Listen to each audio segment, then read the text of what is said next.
네, 자, 2교시 시작하도록 하겠습니다. 우리 외래어 표기법 할 차례죠. 네, 외래어 표기법은 제가 이렇게 직접 모습을 보이면서 여기 요 칠판에 써가면서, 왜냐하면 특수 문자가 많아요. 네, 그래서 이렇게 써가면서 설명을 드리도록 하겠습니다. 자, 그럼 1번부터 이제 살펴보도록 하겠습니다. 요 지프. 예, 이게 뭐 옛날에는 SUV 차량을 다 지프라고 불렀거든요. 지프 차량이라고 불렀는데, 예, 그런데 뭐 요즘 들어가지고 이제 지프라는 게 이제 우리나라 예전에는 뭐 지프가 군용 차량밖에 안 들어왔습니다만 이제 그 차량이 들어오게 되면서 그게 차량의 이름이었구나 하는 거를 차량의 그 상품명이었구나 하는 거를 최근에 좀 알게 되었습니다. 어쨌든 하여간 뭐 지금도 지프 차량이라고 부르긴 하죠. 어쨌든 그 SUV 차량 같이 이렇게 생긴 그런 차량들을요.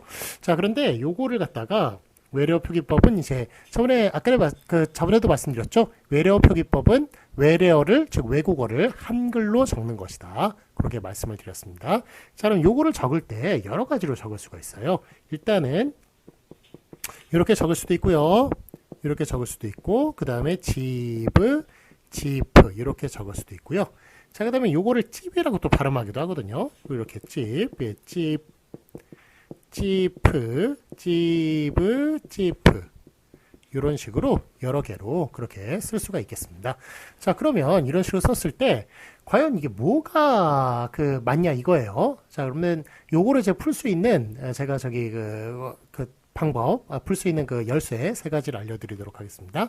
자, 일단은 그 서구 외래어 있죠. 그 서구 외래어 뭐 영어나 프랑스어나 뭐 아니면 독일어나 이런 그런 서구 외래어, 일본어도 마찬가지입니다. 일본어 포함해서 그 서구 외래어, 일본어 포함한 외래어 표기법에 된소리 표기 있다 없다? 된소리 표기 없습니다. 그래서 된소리 표기 없기 때문에 그래서 요 된소리 되는 거 다 지울게요. 그 지프 이것도 안 되는 거예요. 그래서 된소리 표기 없습니다.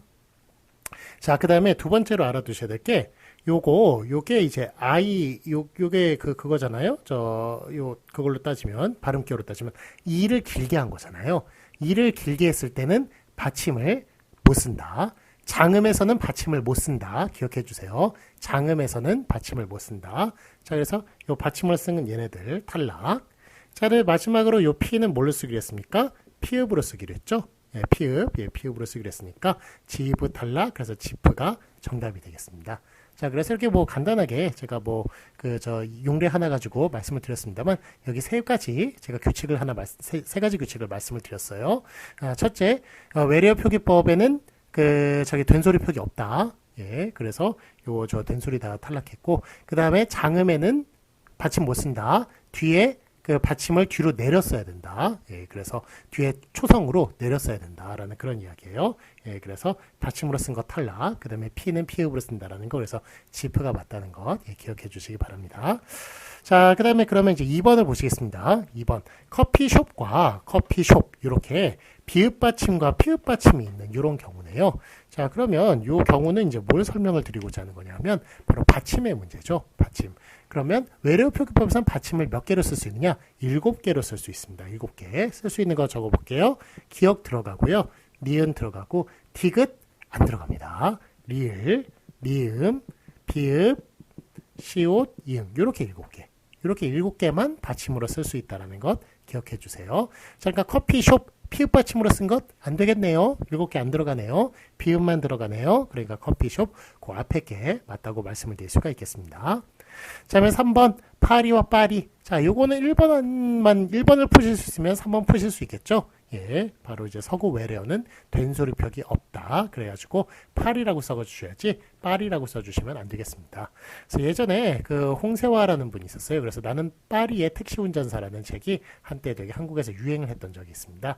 이분이 뭐 하여간 한국에서 그 교수를 하셨던 분인데, 서울대 나와서 교수를 하셨던 분인데, 하여간 이분이 이제 빨갱이 공산주의로 몰려가지고 그래가지고 저 프랑스로 망명을 가셨던 분이에요. 근데 뭐 아무리 한국에서 교수를 하셨다고 하더라도 프랑스에서는 뭐 프랑스 그걸 인정해 주지 않지 않습니까? 그래서 거기서 택시 운전을 했어요. 그래서 거기서 있었던 에피소드 이런 것들을 이제 적었던 책이었는데 그래서 나는 파리의 택시 운전사 이런 식으로 1990년대에 그런 식으로 나온 적이 있었는데 그 파리라는 표기는 잘못된 표기가 되겠습니다. 파리라고 써야 그 맞는 표기가 되겠습니다. 하여간 86년도에 외래어 표기법이 나왔음에도 불구하고 90년대에도 이미 파리라고 그 파리라고 막 쓰는 경우가 많았고 지금 현재 뭐 30몇 년이 지난 지금도 외래어 표기법은 그렇게 좀 어렵기 때문에 많이 알려지지 않은 그래서 우리 또 발음하고 또 표기하고 워낙 좀 다르기 때문에 그래서 그런 이질감 때문에 많이 알려져 있지 않은 그런 규정이라고 또 말씀을 드릴 수 있겠습니다. 자, 어쨌든 하여간 그 규정을 지키자면 외래어 표기법은 된소리 표기 안 되기 때문에 8이라고 적는 앞에 게 맞다는 그 말씀을 드립니다. 자, 그러면 4번 로봇과 로보트가 있네요. 이거 뭐가 맞을까요? 자, 아까는 말씀드렸지만 이 로봇이 일단은 이 로봇이 얘가 장음이냐 단음이냐 이 문제예요. 그래서 요게 장음이면 아까는 1번 문제 풀었을 때 장음이면 받침 못 쓴다고 그랬죠. 단음이면 받침 쓸 수 있다고 그랬습니다. 그러면 반대로 단음이면 받침 쓸 수 있는 거예요. 이거 장음입니까? 단음입니까? 이거 단음이에요. 단음이어가지고 받침을 쓴 로봇 그 앞에 게 맞겠습니다. 뒤에는 로보트라고 쓰면 안 되겠습니다. 그래서 로봇이라고 쓴 그 앞에 게 맞아요.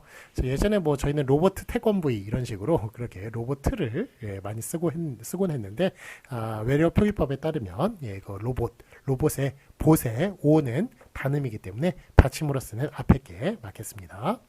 자, 그러면 4번 테이프와 테이프 있네요. 야, 이거는 이제 뭐가 맞을까요? 자, 요거는 이거 테이프 이렇게 적는데 요게 A죠, A. 이런 식으로 두 개예요. 두 개다 보니까 이렇게 모음이 두 개로 연속이 됐을 때는 우리 아까 전에 장음 있죠? 장음이 이렇게 I 길게 쓴다면 이건 사실 I 플러스 I잖아요. 모음이 두 개가 연속이 된 거나 마찬가지거든요. 그래서 모음 두 개 연속되고 장음인 얘네들 밑에 받침 못 쓰듯이 얘네들도 모음이 두 개니까 받침을 못 쓴다. 이렇게 보시면 되겠습니다. 자, 그래서 얘들 이제 받침 못 쓰기 때문에 여기 테이프라고 적는 게 맞는 거예요. 테이프라고 쓰면 안 되겠습니다. 그러니까 그 장음이나 아니면 모음 두 개, 장음도 뭐 모음 두 개 이어진 거나 마찬가지이기 때문에 어쨌든 모음 두 개가 연속이 된 것 여기에서는 받침 못 쓴다. 그렇게 기억해 주시면 되겠습니다. 그래서 5번의 정답은 그 앞에 테이프가 되겠고요. 자, 그럼 6번 프라이팬과 후라이팬이 있네요. 자, 요게 하여간 좀 우리 언어 현실과 표기가 많이 다른 부분이죠. 우리 F 발음 있죠? F 발음 뭐로 쓰기로 했나요? F 발음은 피읍으로 쓰기로 했습니다. 그래서 후라이팬이 아니라 프라이팬이라고 표기법이에요. 표기법. 그 앞에 걸로 쓰는 게 맞겠고요. 자, 그러면 F를 이렇게 히읗으로 쓰는 버릇은 과연 어디서 왔을까요? 요게 패밀리를 회밀리라고 부르고 그 다음에 페리오를 회리오라고 부르고 이렇게 얘기하는 그런 것들은 다 일본에서 건너온 그런 이제 버릇이 되겠습니다. 그래가지고 일본 같은 경우에는 이제 피읍 발음이 있긴 합니다만 이게 또 히읗 발음으로 그렇게 발음이 되는 경우도 있기 때문에 그래서 이제 외래어가 일본을 거쳐가지고 한국에 들어오는 바람에 그런 외래어는 바로 F 발음이 히읗으로 그렇게 지금 되는 경우가 많았던 것입니다. 그렇지만 뭐 우리나라는 분명히 피읍이라는 게 있기 때문에 그래서 피읍으로 이렇게 써주시는 것이 맞겠습니다. 그래서 프라이팬, 후라이팬 중에 프라이팬이라고 써주는 그 앞에 게 맞겠고요. 자, 그러면 7번 보시면 잉글리시와 잉글리쉬가 있네요. 자, 요거는 S자를 길게 한 요 발음이에요. 자, 요 발음은 어떻게 쓰느냐? 앞으로 오면 슈로 쓰고 뒤에서 오면 시로 쓰는 겁니다. 뒤에 오면 그래가지고 우리 슈바이처 박사입니까? 시바이처 박사입니까? 슈바이처 박사. 아인슈타인입니까? 아인슈타인입니까? 그것도 앞에서 온 걸로 봐요. 그래서 아인슈타인이라고 쓰는 게 맞는 거고요. 자, 그럼 이게 뒤에 올 땐 시라고 써줘야 된다. 그래서 잉글리시냐 잉글리쉬냐 잉글리쉬로 써서는 안 되겠습니다. 잉글리시로 써줘야 돼요. 시. 그래서 그 앞에 게 맞겠고요. 그 다음에 그거 비슷한 게 있죠? 대시냐, 대시죠, 대시.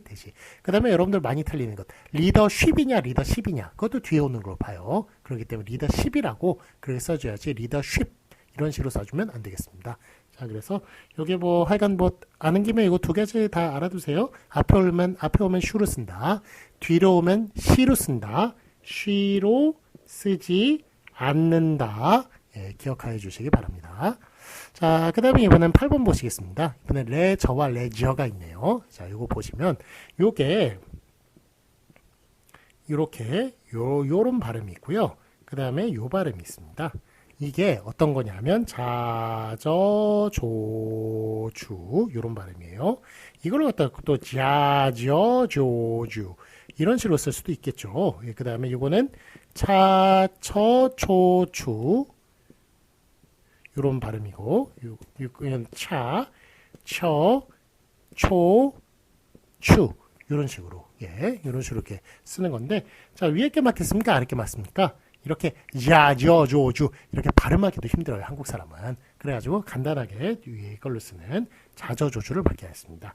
아래 것도 차초초추가 맞지 차처초추 이렇게 발음도 어려워요. 그렇기 때문에 요 위에 걸로 이렇게 써주기로 했다. 요 발음들은 다 이렇게 써주기로 했다. 간단하게 요거 기억해 주시면 레저냐 레지어냐 금방 답이 나오죠. 레저죠 레저 자 주스입니까 주스입니까? 주스죠, 주스. 주스 아니에요. 그 다음에, 초콜릿입니까? 초콜릿입니까?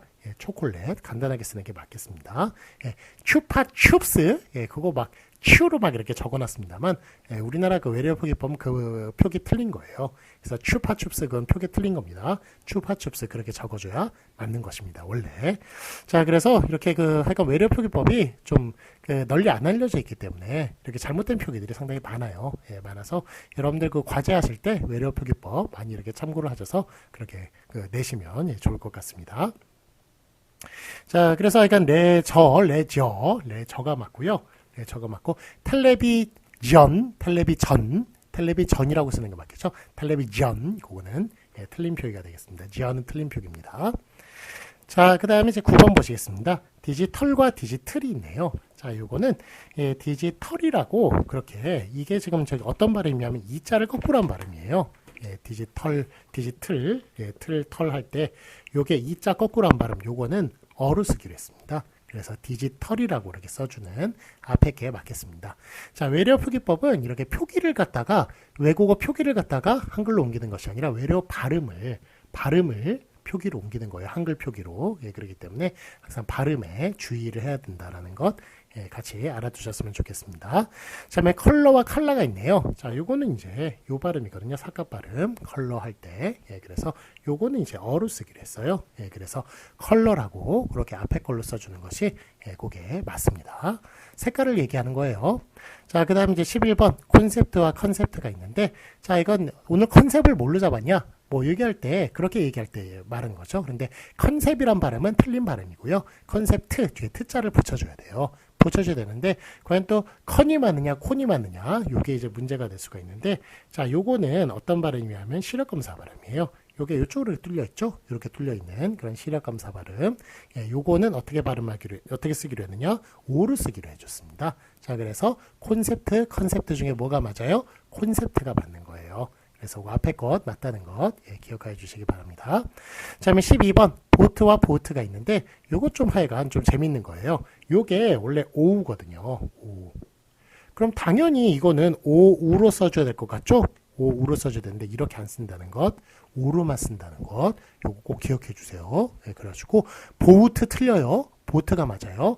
보울링 있죠? 공 굴리는 그 스포츠. 그것도 보울링이 아니라 원래 그 발음은 오우예요. 오우인데 쓰는 거 볼링이라고 그렇게 간단하게 쓰기로 했다는 것. 외래어 표기법 요거 좀 특이한 면입니다. 이거 기억해 주시기 바랍니다. 자, 그럼 13번 뉴욕과 뉴욕이 있네요. 자, 이거는 이제 장음을 표기에 반영하느냐 반영 안 하느냐 요 문제예요. 자, 그러면 장음을 표기에 반영합니까 반영 안 합니까? 앞에 거에 익숙하시죠? 뉴욕 앞에 걸로 쓰는 거 보면은 장음은 표기에 반영을 안 한다라는 것 알 수가 있습니다. 자, 그래서 오사카 있죠? 그 일본어도 마찬가지예요. 오사카냐 오사카냐 오사카가 맞아요. 그래서 일본도 장음이 있거든요. 그래서 간단하게 그렇게 써주는 장음을 표기에 반영을 안 한다. 스포츠냐 그냥 간단하게 스포츠로 쓰기로 했죠. 그래서 장음은 표기에 반영을 안 하기 때문에 그런 것입니다. 자, 그 다음 14번 도요토미 히데요시와 풍신수길이 있네요. 자, 둘 중에 뭐가 맞나요? 이거 요 이제 일본 인명에 관련된 이야기인데 이게 일본 사람들, 한국 사람들, 중국 사람들은 보통 세 글자로 이렇게 이름이 이어져 있습니다. 있습니다만 그 일본 사람들은 네 글자로 성 두 글자, 이름 두 글자 그래서 네 글자로 보통 이렇게 이루어져 있죠. 그래서 우리식대로 읽으면 풍신수길 이렇게 읽습니다만 일본 사람들은 일본식 발음대로 그렇게 쓰는 것을 표기에 외래 표기에 맞게 하였습니다. 그래서 도요토미 히데요시 풍신수길은 틀립니다. 도요토미 히데요시만 맞고 이토 히로부미만 맞지. 이등 방문 틀려요. 그다음에 뭐 고인시 유키나가 이렇게 써야지. 뭐 저 그 뭐죠? 저 소서 행장 뭐 이런 식으로 쓰면 안 되겠습니다. 자, 그럼 이제 15번 공자와 쿵자를 이제 살펴보도록 하겠습니다. 자, 이거는 이제 중국 발음이에요. 중국 인명에 관련된 이제 발음인데 중국 인명은 조금 하여간 특이한 게 하여간 뭐 옛날에는 이제 다 공자라고 불렀죠. 다 옛날부터 공자라고 불렀죠. 그리고 성룡이냐 청룡이냐 아니면 주윤발이냐 저울음파냐 이런 식으로 좀 많이 이렇게 좀 헷갈리는 그런 일들이 있는데, 요거 그 시진핑은 습근평이라고 부르지 않죠? 시진핑이라고 부르죠? 자, 요게 그 법칙을 제가 알려드릴게요. 1911년 있죠? 1911년. 요게 무슨 일이냐면 중국에서 신해혁명이 일어났던 해입니다. 신해혁명. 그래서 요 때를 이제 기점으로 요 이전에 죽었으면 이렇게 그 공자 이런 식으로 그렇게 옛날식 발음대로 하고요. 그 다음에 요 이후에 죽으면 그러면은 요거는 저기 이제 중국식 발음대로 그렇게 쓰기로 했다라는 그런 규칙이 있습니다. 자, 그래서 공자 같은 경우는 신해혁명 훨씬 더 전에 그렇게 죽었죠. 그래서 공자라고 쓰는 게 많고요. 쿵제라고 쓰는 것이 아니라. 자, 그 다음에 저 성룡이나 아니면은 주윤발 이런 사람들은 아직까지 살아있죠. 아직까지 살아있기 때문에 1911년 이후에 살아있는 사람들이기 때문에 그래서 청룡, 저울운파 그렇게 써주는 게 맞겠습니다. 자, 그 다음에 여러분들 저기 신해혁명을 일으킨 수넨이라고 부르기도 하고 손문이라고 부르기도 한단 말이에요. 손문은 이제 옛날식 발음, 수넨은 현대식 발음인데, 자, 그럼 신해혁명을 일으킨 바로 그 수넨은 손문이라고 불러야 되느냐, 수넨이라고 불러야 되느냐, 어떻게 됩니까? 이 사람 신해혁명 이후에 신해혁명을 성공시킨 다음에 죽었어요. 그렇기 때문에 그래서 이 사람은 수넨이라고 부르는 게 맞는 겁니다. 그러니까 신해혁명 이전에 태어났느냐 안 태어났느냐 이게 문제 아니라 죽었느냐 안 죽었느냐 요 문제예요. 그래서 신해혁명 이후에 죽었기 때문에 그래서 그런 사람은 수넨이라고 부르는 게 맞겠습니다. 자, 이와 같이 지금 외래표기법을 쭉 이렇게 살펴보았습니다. 그래서 외래어 표기법과 로마자 표기법은 요걸로 이제 끝이에요. 끝이고 우리가 좀 더 이렇게 저에게 좀 시간이 좀 더 이렇게 주어진다면 뭐 하여간 한글 맞춤법을 두 학기에 걸쳐서 이렇게 할 수 있게 된다면 그러면은 제가 뭐 이렇게 다 나눠 가지고 하겠습니다만 매번 한 학기에 한 번 그걸로 끝이기 때문에 그래서 이런 식으로 계속 여기까지만 이렇게 진도를 나간다는 것 미리 좀 제가 처음부터 말씀을 드렸고요. 그러니까 외래어 표기법, 로마자 표기법 이 정도면 충분합니다. 여러분한테 아시는 것 이 정도면 충분하니까 이걸 좀 잘 활용해서 그래서 정확한 표기를 그렇게 앞으로 해주시기 바랍니다. 자, 그러면 이제 5번 연습 문제 풀고요. 그 다음에 우리 책 들어가도록 하겠습니다. 자, 5번 연습 문제 1번. 내가 그 일을 할 개와 할게. 자, 미리 한번 풀어보세요. 잠깐 이제 중단해 놓고 풀어보시고. 자, 내가 그 일을 할 개와 할게. 뭐가 맞습니까? 이거 리을 개로 그렇게 쓰기로 했다는 것 기억나시죠? 발음은 리을 깨로 하더라도 쓰는 건 리을 개로 쓴다. 그 앞에 것 맞습니다. 할 개로 쓰는 앞에 게 맞습니다. 그 다음에 2번. 철수가 아마 그 빵을 먹었을 거야. 라고 얘기하는 것. 이거 어떻게 띄어써줘야겠죠? 띄어써줘가지고 왜냐하면 먹었을 것이야 하거든요. 것이 거라고 그렇게 의존명사 거가 될 수 있기 때문에 의존명사 앞에서는 띄어쓰는 게 맞습니다. 그래서 먹었을 띄고 거야 이렇게 쓴 뒤에 게 맞겠습니다. 먹었을 것이야 것이 거로 그렇게 줄어들 수 있기 때문에 둘 다 의존명사이기 때문에 앞에 띄어써야 됩니다. 그러면 3번 철수가 밥을 안 먹는다 요거 아니 먹는다죠. 아니 먹는다기 때문에 아니라고 쓰는 것이고 앞에 걸로 써야 되겠고 그 다음에 먹지 아니한다. 지 아니하다로 쓴다면 바로 니은 히읗으로 이렇게 써줘야겠죠. 그래서 지 뒤에 니은 히읗이 붙는 거예요. 그래서 니은 히읗. 그래서 지 아니하다기 때문에 그래서 어쨌든 이거 먹다 앞에 지 뒤에가 아니라 먹다 앞에 저 동사 앞에 사용되는 것이니까 아니 먹는다 앞에 걸로 써주는 게 맞겠습니다. 자, 그러면 4번 나는 김 과장의 집에 들렀다와 들렸다가 있는데 둘 중에 뭐가 맞나요? 집에 들렀다가 맞는 거죠. 예, 그래서 방문하다는 것은 들르다. 그래서 그것을 활용한 들렀다가 맞는 것입니다. 들리다가 아니라, 그래서 들렸다가 아니라 들르다, 들렀다. 앞에 걸로 써줘야 맞겠습니다. 자, 5번 외래어 표기법에 따라 바르게 표기한 것을 보시겠습니다. 1번 터미날. 예, 이거 맞을까요? 이거 이자 거꾸로 한 발음이네요. 예, 발음 표기 보시면 그래서 터미널이라고 써줘야 맞겠고요. 그 다음에 2번 대쉬 맞습니까? 예, 틀리죠? 요거 저 S자 길게 한 거 요거는 뒤에서 쓸 땐 C로 써준다. 그래서 대쉬라고 써주는 게 맞겠고요. 자, 그러면 3번 플루트. 자, 요게 옆에 이렇게 피리 부는 그 플룻이에요. 플룻.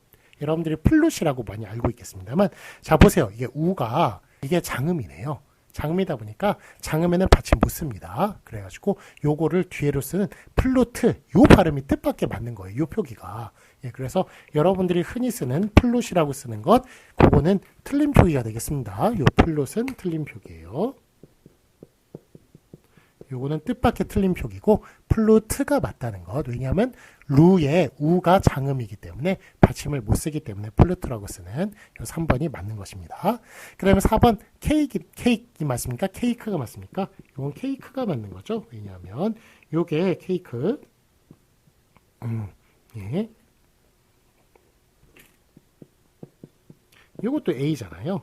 예, A니까 요 길게 그러니까 저기 요 저 모음이 두 개니까 그래서 그게 되는 거죠. 저기 저 받침으로 못 쓰는 거죠. 그래서 케이크라고 이렇게 써주시는 요게 맞겠습니다. 4번은 틀립니다. 케이크라고 써줘야 맞습니다. 자, 그러면 6번 보기를 외래어 표기법에 따라 바르게 적은 것은 요거 보시면 요게 워크 예, 샵입니까? 워크숍입니까?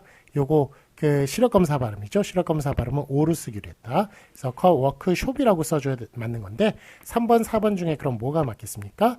예, 바로 그 받침의 이제 문제죠. 받침은 7개로만 쓰기로 했다. 그래서 기역, 니은, 디귿 안 들어가고 리을, 미음, 비읍, 시옷, 이응 이렇게 예, 들어간 것 이렇게 7개로 쓰기로 했으니까 그래서 워크숍에 예, 그 비읍으로 써주는 그 앞에 게 맞겠습니다. 피읍은 안 들어갑니다. 그래서 3번이 맞고요. 그 다음에 7번 다음을 로마자 표기법에 따라 쓰시오. 이희석 한번 써보겠습니다.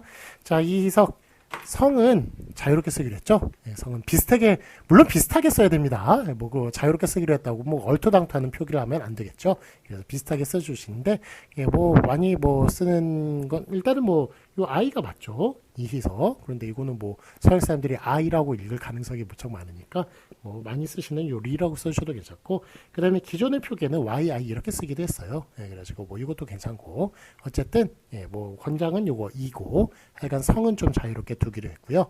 희석 같은 경우는 정확하게 써줘야겠죠. 희석은 예, 희의는 UI로 쓰기로 했죠. 그 다음에 석은 요 뒤에 요 갖다 붙여가지고 소문자로 작게 SEOK 이런 식으로 써줘야 맞겠습니다. 자, 이석 예, 보이시죠? 예, 자 그러면 성은 자유롭게 두시고 예, 이름은 정확하게 그렇게 써주시면 되겠습니다. 자, 여기까지 우리 저 프린트물로 이렇게 하는 겁니다. 예, 요거 시험 범위 들어갑니다. 중간고사 시험 범위 들어가니까 요거 약간 공부 열심히 해주시고요. 자, 그러면은 우리 여러분들께서 다 교재 준비하셨죠? 자, 그러면 교재 예, 진도 나가도록 하겠습니다.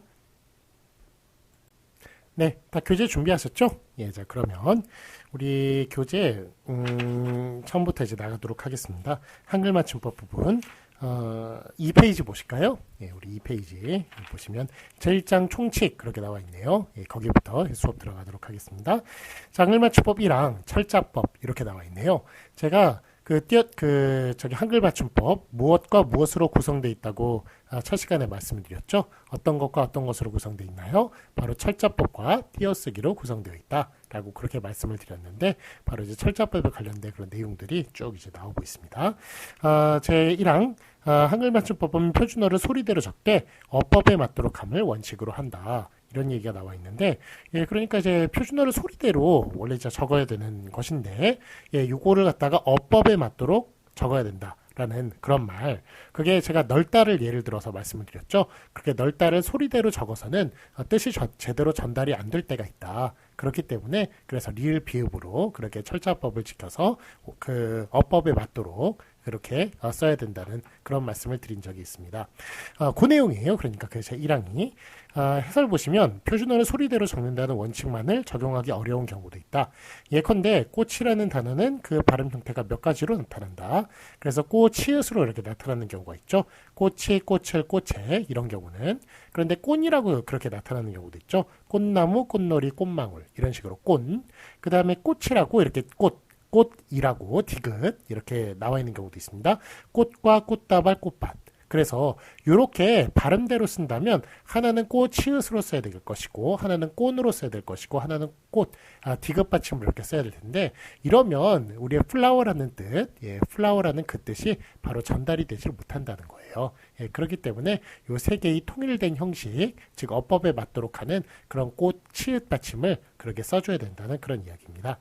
그래서 즉 어법에 맞도록 한다는 것은 결국 뜻을 파악하기 쉽도록 하기 위하여 각 형태소의 본 모양을 밝혀 적는다는 말이다. 그래서 뜻을 파악하기 쉽게 하기 위해서 그래서 본 모양을 밝혀 적는다는 것이니까 그래서 꽃 치읓으로 그렇게 꽃 그러니까 그 꽃 치읓도 아니고 꽃하고 그 치읓 받침 그런 식으로 쓰는 것을 그렇게 어법에 맞도록 하는 것을 뜻을 파악하기 쉽게 하기 위하여 그렇게 한다는 것을 그렇게 그래서 그 어법에 맞도록 쓴다는 것이 필요하다는 것을 그렇게 보여주고 있습니다.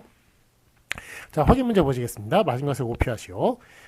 꽃이, 꽃이, 꽃나무, 꽃과 이렇게 1번, 2번, 3번, 4번 이렇게 나와 있네요. 어떻게 적는 게 맞을까요? 바로 꽃이 이렇게 1번으로 이렇게 적어줘야 맞는 것이죠. 왜냐하면 2번, 3번, 4번으로 이렇게 적어주면 이게 같은 플라워라는 걸 알 수가 없으니까 이렇게 1번으로 적어줘야 그렇게 플라워라는 뜻이 제대로 전달이 되기 때문에 그래서 1번으로 적어준다. 1번이 맞겠다. 그 말이 제 1항에 대한 내용이 되겠습니다. 자, 그러면 한글맞춤법 2항 보시겠습니다. 이번 띄어쓰기 보실게요. 제 2항 문장의 각 단어는 띄어쓰기를 원칙으로 한다. 확인 문제 맞은 것을 오피하시오.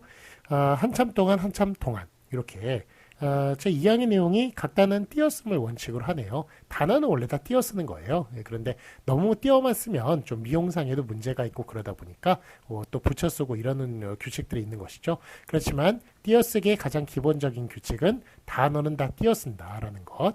그게 가장 기본적인 규칙이라는 거 그렇게 알고 계시면 좋을 것 같네요. 그래서 한참 동안 이게 한참도 단어고 동안도 단어예요. 그래서 이거를 띄어쓰는 뒤에 있는 게 맞겠습니다. 띄어쓴 뒤에 한참 띄고 동안 이렇게 쓴 뒤에 게 맞겠습니다. 다음에 한글맞춤법 3항 보시면 외래어 표기법에 대해서 나와 있네요. 제 3항 외래어는 외래어 표기법에 따라 적는다. 자, 확인 문제 보시면 맞은 것을 오피하시오. 요게 어떻게 적어야 되나요? 후레쉬맨 이런 식으로. 그래서 요게 이제 외래어 표기법이 말씀드렸습니다만 한글맞춤법 표준어 규정 요게 1989년도에 만들어졌고요. 그 다음에 그게 로마자 표기법이 2000년에 만들어졌습니다. 자, 그 다음에 외래어 표기법 몇 년도에 만들어졌을까요? 1986년 가장 먼저 만들어졌어요. 그럼에도 불구하고 많이 안 알려져 있는 것, 그 이유는 바로 어렵기 때문이고 그 다음에 현실과는 좀 멀어져 있기 때문에 그래서 좀 이렇게 널리 알려져 있지 못한 그런 좀 규정이라고 얘기할 수가 있겠습니다. 어쨌든 가장 먼저 만들어졌는데 가장 좀 덜 알려져 있는 규정이다 그렇게 말할 수 있겠고요. 자, 그 다음에 플래시맨 같은 경우에는 이게 일본의 특촬물이라고 그래가지고 그래서 파워레인저 이런 비슷한 거예요. 그러니까 실사로도 나오고 만화로도 나오는 이런 후레쉬맨이라고 그래서 우리나라에 이렇게 들어왔었습니다. 후레쉬맨. 그런데 이게 정말 일본에서 만들어가지고 일본의 그 전형적인 발음이 들어왔던 것이죠. 그렇지만 이게 그래서 후레쉬맨이 이게 신입생인지 뭔지를 몰라가지고 그래서 신입생이 막 하늘을 날아다니고 막 이런 거라고 그렇게 생각을 했는데 그게 아니라 알고 보니까 번개 인간이었어요. 플래시맨 이런 뜻이었죠. 그래가지고 그래서 삼광 인간 이런 뜻이었죠. 그래서 요거를 갖다가 이제 어떻게 했어야 되느냐?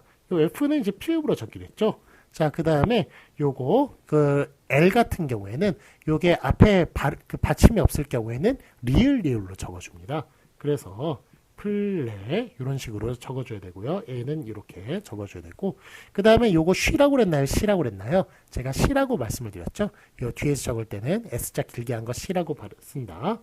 플래시, 그 다음에 맨 이런 식으로 적어줘야 맞겠습니다. 자, 그래서 이대로 적어준 것 쭉 1번서부터 1, 2, 3, 4, 5, 6, 6번까지 있네요. 1번서부터 6번까지 6번이 되겠습니다. 예, 그런데 우리나라에 들어오기는 1번으로 그렇게 들어와가지고 대단히 좀 좋지 않은 그런 발음으로 그렇게 이제 적어줬습니다만, 그렇지만 이제 정확하게 외래어 표기법에 따라서 쓰자면 플래시맨 이렇게 써줘야 맞겠습니다.